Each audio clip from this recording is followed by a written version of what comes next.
Let's look at the Berlin defense of the Ruy Lopez.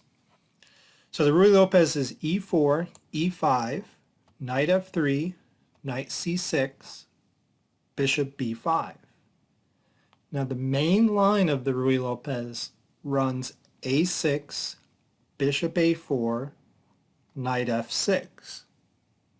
The reason black inserts this move a6 to drive the bishop back is in case his pawn on e5 comes into danger. Whenever white threatens to win that pawn, he can play his pawn to b5 and cut off the bishop so it's no longer attacking the knight, and the knight can continue to guard e5.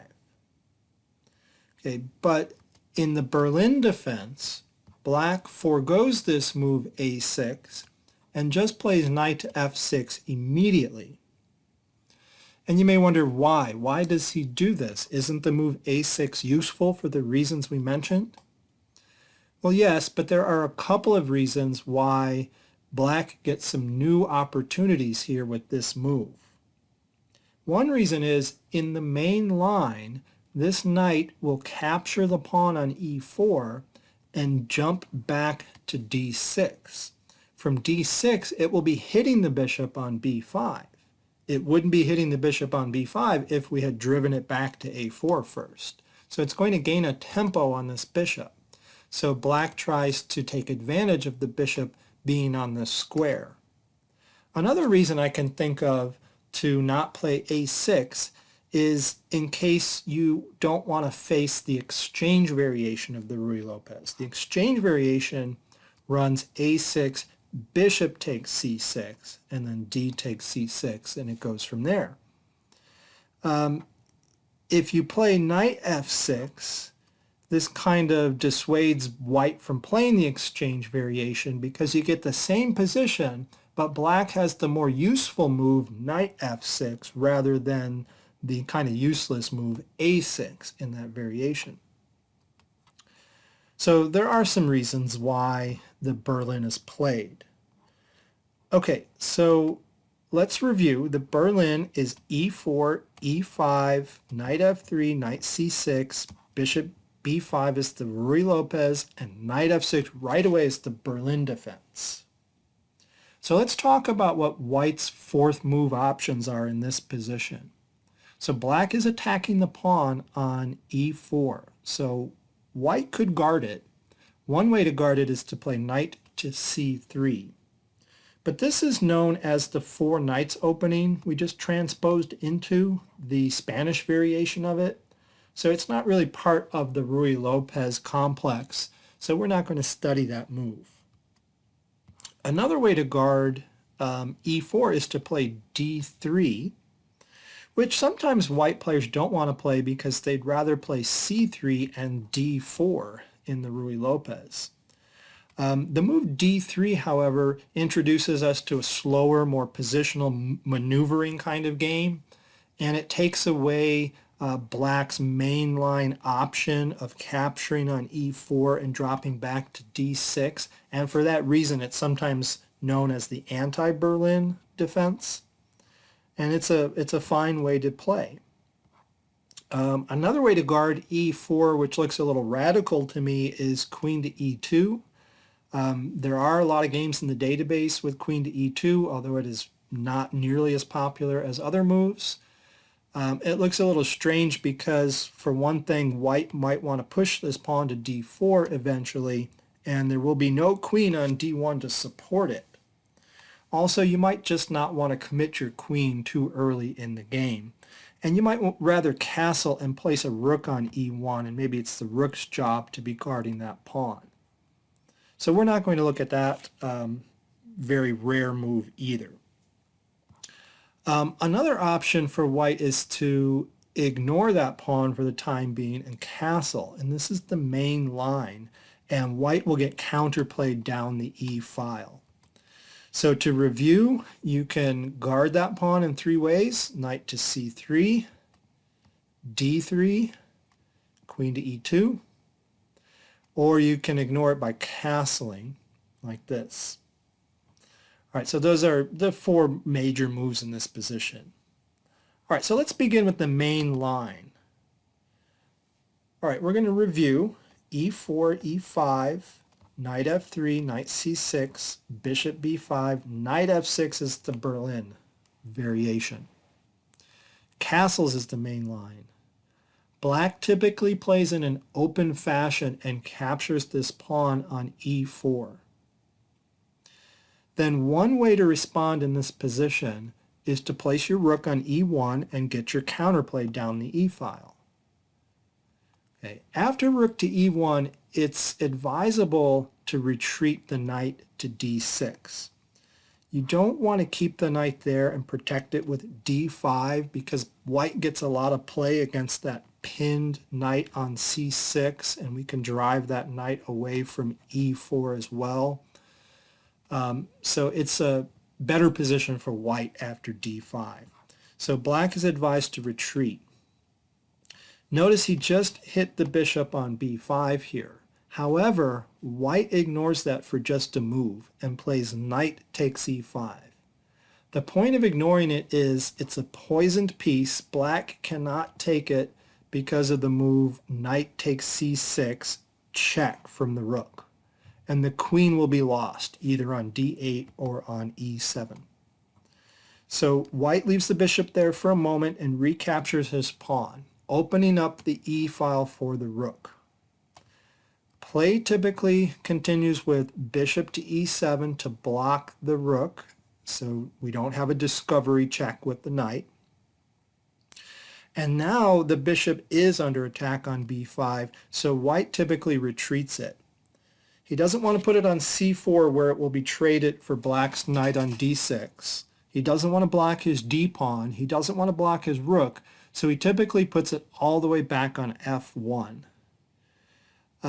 Undeveloping a piece like this is typically not a good idea, but in this case it's not bad because white has already castled and he's already got his rook onto the open file, so this bishop is not interfering with anything, and it is still influencing the game along this diagonal.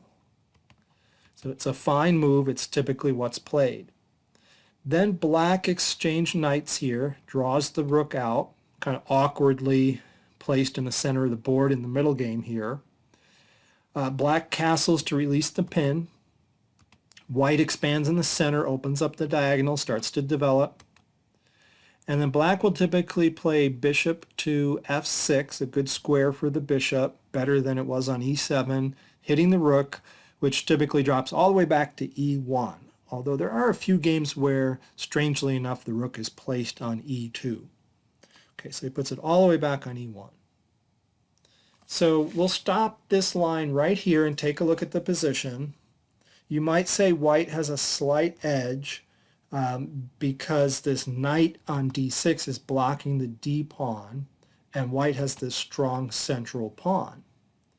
But black's going to be able to develop pretty comfortably with the move knight f5, moving his d-pawn forward, getting his bishop out along this diagonal. So black has pretty much no problems equalizing in this line. So it's actually kind of drawish to play like this for white. So it's actually not the main line way to play. It's not the best way to play for an opening advantage. Before we leave this line, I'll mention one transpositional possibility. In this position, instead of playing bishop to e7 blocking the rook, sometimes black will trade knights first and then play bishop to e7, and then white will retreat his attacked bishop all the way back to f1. But this is the same position we were just looking at. Okay, so we're going to look for an improvement. Can white do better than rook to e1? So again, the main line, just to review, was knight takes e4 after white castled, and then rook to e1. Okay, is there something better than rook to e1? Well, let's have a look.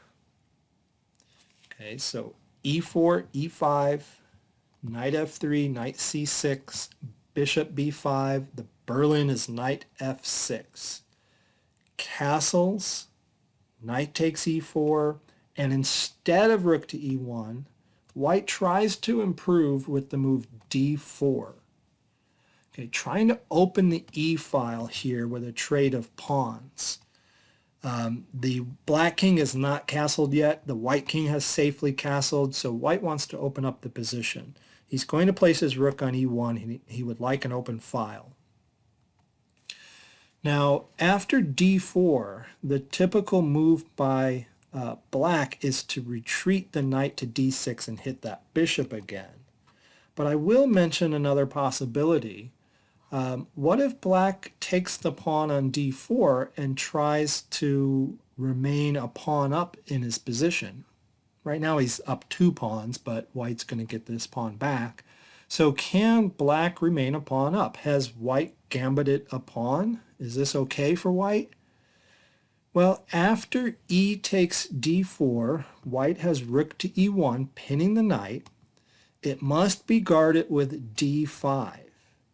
After d5, white has the strong knight takes d4, which threatens to take twice on c6 and win material, but it also threatens to move f3, attacking the pinned knight on e4 and winning it. So this looks pretty good for white, although I would have to study up on it further myself because I'm a little afraid of the reply bishop to d6 in this position.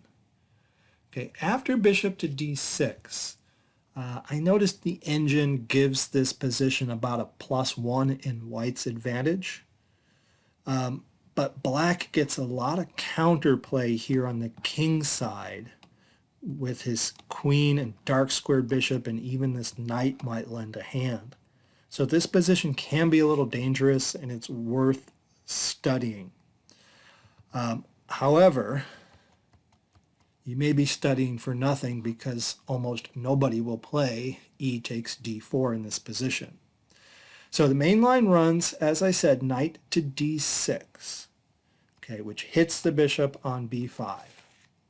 Now there are 2 options for white in this position. White doesn't want to lose a tempo and retreat his bishop, so the main line continues bishop takes c6. Before we pursue that, though, I will mention a rarer option, which is kind of cute, d takes e5. That just left the bishop to be captured, and black captures it, but here's how white gets his piece back. He plays a4, hitting the knight, and the knight has no retreat squares, no safe squares to go to, so white's going to win his piece back. There are 2 ways typically black can handle this position. He can play knight from b to d4, and white can exchange and get his knight back. And then black can push d5 here. And black's doing fine. In fact, black has the bishop pair. And the pawns are equal, material is equal.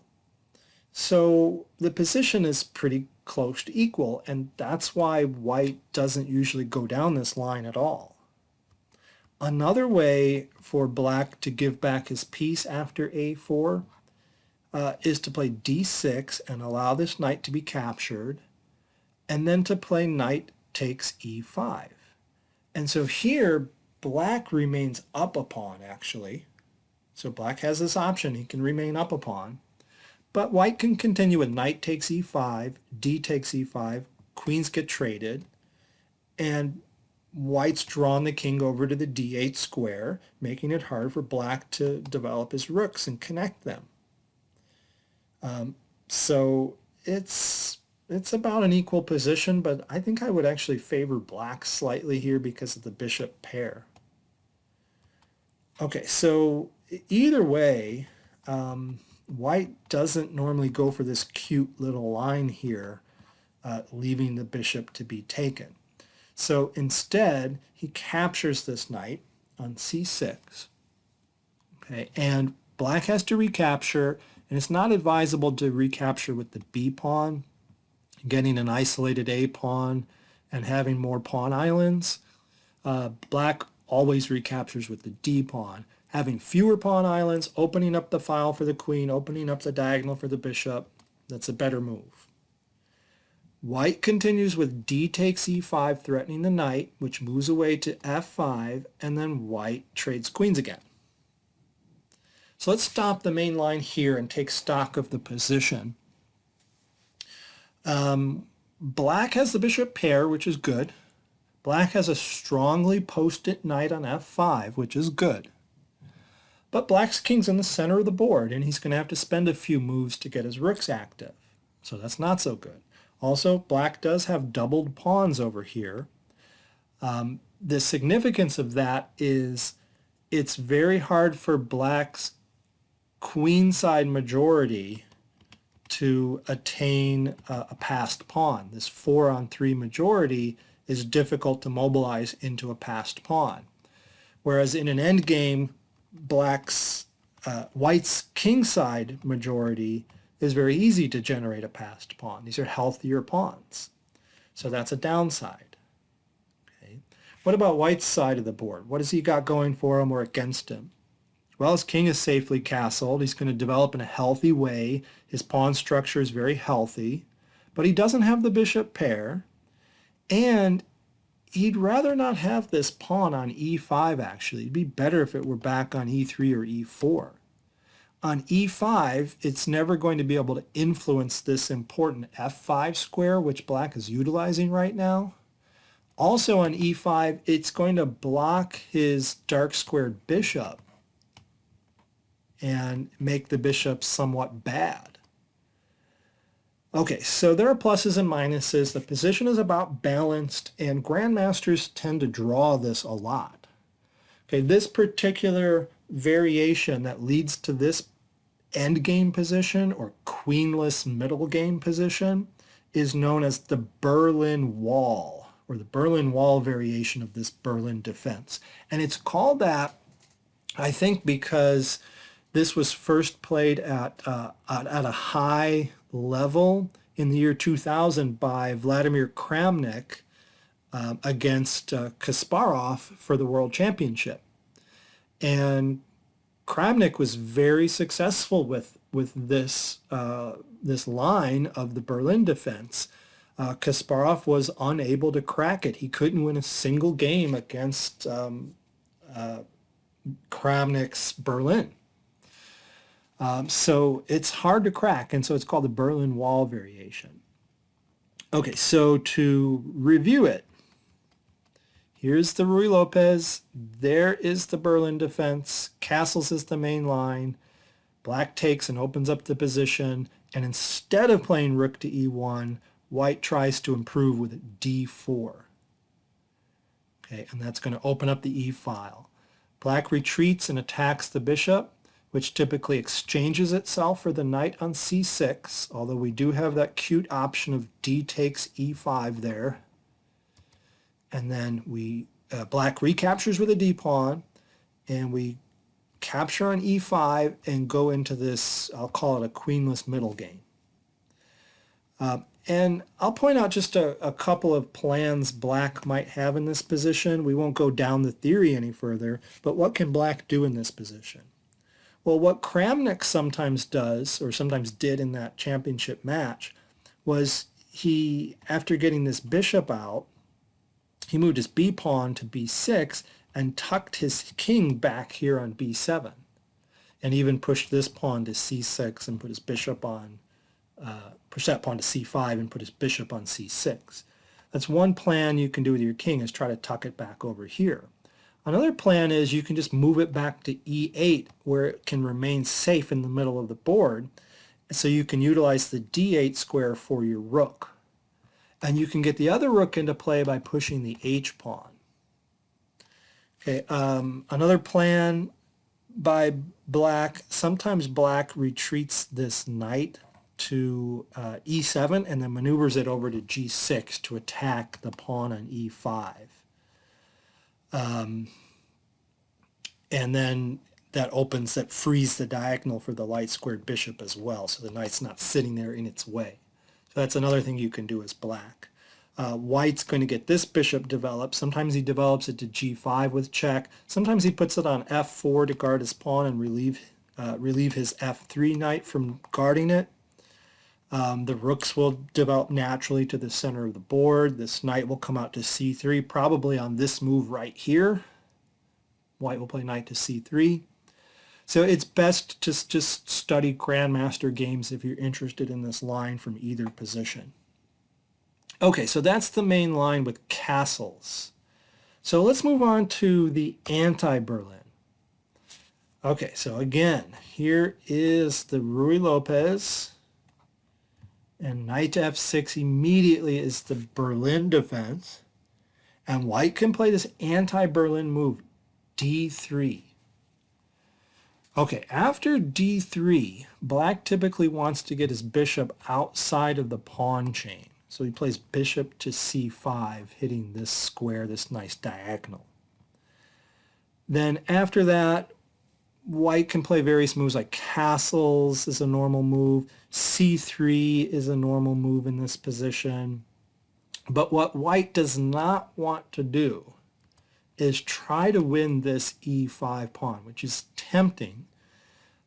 You may remember how that doesn't work out well for white in the main line closed variations of the Ruy Lopez, trying to win that e5 pawn by taking its defender. Well, it doesn't work out here either, even though you just guarded your e4 pawn. Let's see. Knight takes c6, d takes c6, knight takes e5 is too greedy because of the move queen to d4, threatening a checkmate and forking the knight. So white's going to lose material. Okay, so you can't win that pawn. So you have to play this more slowly. You're going to typically play c3 to prepare d4 later. Black's going to castle. You're going to castle. Black's going to push to d6 now that the bishop is outside the pawn chain. And that frees up this bishop to come possibly to g4. This knight will develop to d2 like in a lot of closed Ruy Lopez positions. Maybe the rook comes to e1. Maybe the knight goes to f1. And then it can go to e3 or g3. And eventually white will slowly push d4. Okay, so that's all I had to say about the anti-Berlin. So next, I want to talk about two really strange variations that you'll see amateurs try to play on you because they have traps in them.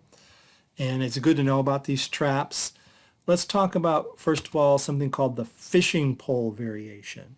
The fishing pole variation of the Berlin defense is in the main line after white castles. Black can play this unusual move, knight to g4. What's the point of this move? Well, I don't know. Well, for one thing, it guards e5, I guess, in case this knight gets captured. So black just guarded e5.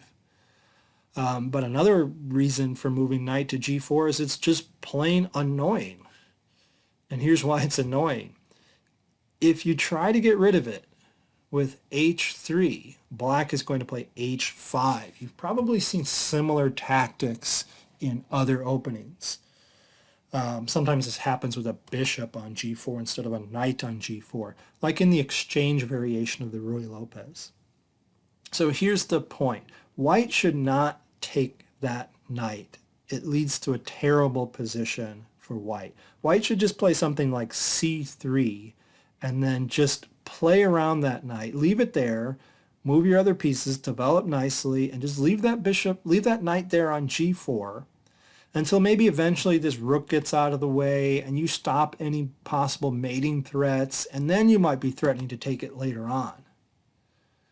I hate this opening. I would not want to play this as white. I just don't like seeing this knight on my side of the board, all in my business over here, bothering me, okay? But you have to play around it. If you take it instead of playing something like c3, you're going to get into a lot of trouble after recapturing the pawn, and you just can't move this knight. If you do, like, I don't know, maybe you think you're going to take e5 directly here, or maybe trade off your minor pieces first, but either way, it doesn't matter. Black has queen to h4, threatening two mates down the H file, and there's no way to stop it. If you get an escape square here, black just pushes his pawn forward and you're going to get mated. Okay, so once you take the black knight in this fishing pole variation, I don't know why it's called the fishing pole variation. Maybe black is fishing for a trap here. Once you take that knight, black takes back. You just can't move this knight. You have to face it and leave the knight there. And then you may wonder, well, can you play like this? Is it okay? Because you took black's knight and black can take your knight back. But you really can't play like this because black is going to get in queen to f6. He's going to be threatening queen to h6. It's just going to be too much of a pain. Black's going to get too strong of an attack. In fact, I think the engine gives this either a +2 or I should say -2 or -3 in black's favor right here in this very position. So instead, if you face this fishing pole variation, knight to g4, in fact, the recommended line is h3, h5, and then c3. Although, to be honest, I don't know why you even play h3 if you're not kicking the knight away anyway. Okay, maybe playing h5 is a concession you're trying to elicit from black, but I don't know. Okay, so you're going to have to play around that knight. All right, and one more kind of trappy line is called the Mortimer variation, which happens in the anti-Berlin, not the main line. The fishing pole variation just happened in the main line. Let's see the Mortimer variation. e4, e5, knight f3, knight c6, bishop b5, Berlin move, knight f6, anti-Berlin, d3. Here is the Mortimer variation. Knight to e7. Really weird. It's kind of funny though, when you turn the engine on, the Stockfish engine on Lichess, that's the preferred move. Knight to e7. That's what the engine likes. Okay, what's the point of this move? Well, I don't know, maybe black wants to expand his pawns. Maybe he wants to push the c pawn. Probably he wants to put the knight over on g6, relocating the knight, protecting the e5 pawn from another vantage point. Okay, but it also sets a trap. And here's the trap. What should you play in this particular position? Well, anything but knight takes e5. Play something else. Play knight c3, play c3. Play c3 in this position. Play castles. But don't take that pawn. That's the trap. That's called the Mortimer Trap. And it's pretty subtle, and a lot of people would fall for it. Although I would be suspicious if my opponent played knight e7 and just left that pawn hanging. So I wouldn't take it. Now I know the trap. So the trap is c6, attacking the bishop. What can white do? Well, white can safely move the bishop away either to a4 or c4. But here's the problem. After bishop c4, queen to a5 check picks up the knight. Okay, so black is going to win a piece after bishop to c4. And bishop to c5, same thing. Queen to a5 check. You can save your bishop, but you didn't save your knight. Okay, so you can't move the bishop away after c6 without losing this knight. So you're going to lose a minor piece. There is a funny little attempt here to save yourself. Maybe you do move the knight away so it doesn't get captured with a fork, hoping black will take your bishop because you'll get checkmate. That's a funny checkmate right there. Okay, but black's not going to take your bishop. Black's going to guard against the checkmate by playing knight to g6, guarding that square with his bishop.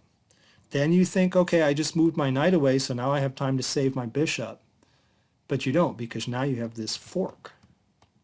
So there's really no way out of this trap after c6.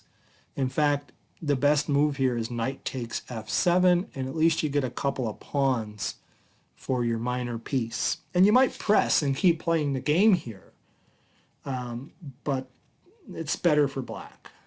Okay, and the engine does give black a strong advantage. All right, so don't fall for that Mortimer trap. All right, I hope you learned something from this video on the Berlin defense. Thanks for watching.